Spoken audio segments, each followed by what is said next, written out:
Hello बच्चों, आज की कविता है चिथड़ा चिथड़ा मैं, जिसे लिखा है रघुवीर सहाय ने। ये बड़ी आसान सी कविता है बच्चों। एक तरह से चिथड़ा आप समझते हैं, है ना, फटा हुआ कपड़ा, टुकड़े टुकड़े, जैसे जिसको टुकड़े टुकड़े कर दिया जाए।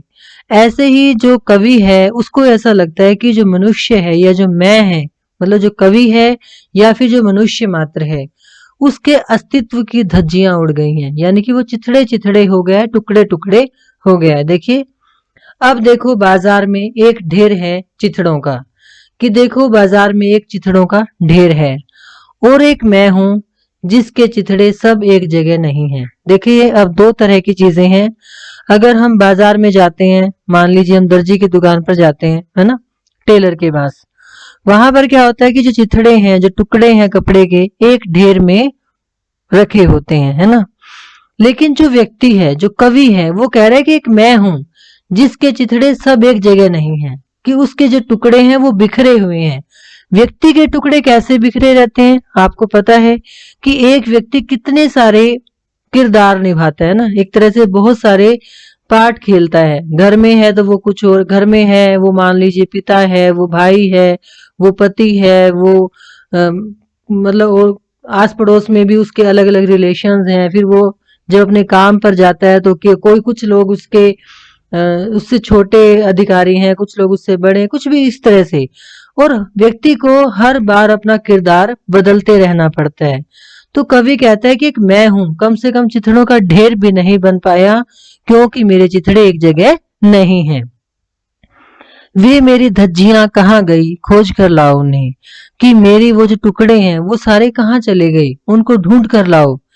सराहने रात को रख जिनको सोया था। और व्यक्ति क्या करता है ना, रात को अपने सारे किरदारों को समेटता है और अपने सिरहाने रखकर सो जाता है। ढब कागजों में से मैं चिथड़े हो गया हूँ, लेकिन वो चिथड़े जो मैंने रात को समेट कर रखे थे, अब मैं फिर से टुकड़े टुकड़े हो गया हूँ।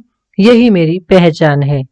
चिथड़ा चिथड़ा मैं जानता हूँ कि मैं एक हूँ, एक अदद, पर मैं उन चिथड़ों को देखना चाहूंगा। अब कवि क्या कहता है, देखो अब व्यक्ति की यही स्थिति है ना, होने को तो वो एक ही होता है ना, लेकिन उसके जो चिथड़े हैं वो अलग अलग भी होते हैं। अब वो कहता है कि मैं जानता हूं कि मैं एक हूं, पूरा संपूर्ण एक हूं, लेकिन मेरे जो चिथड़े हैं, मेरे जो टुकड़े हैं, मैं उनको भी देखना चाहता हूं।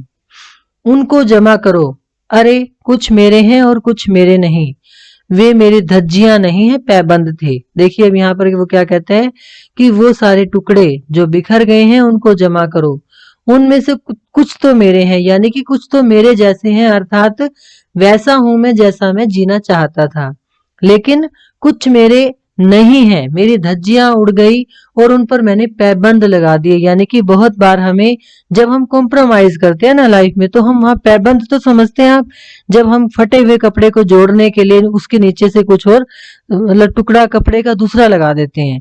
तो वहां पर क्या होता है कि जैसे हमारी जो लाइफ है, हमारी जो जिंदगी है ना, उसमें हमारी बहुत सारी बातें मानी नहीं जाती, और बहुत सारी बातें ऐसी होती है जो हमें दूसरों की ना चाहते हुए भी माननी पड़ती हैं।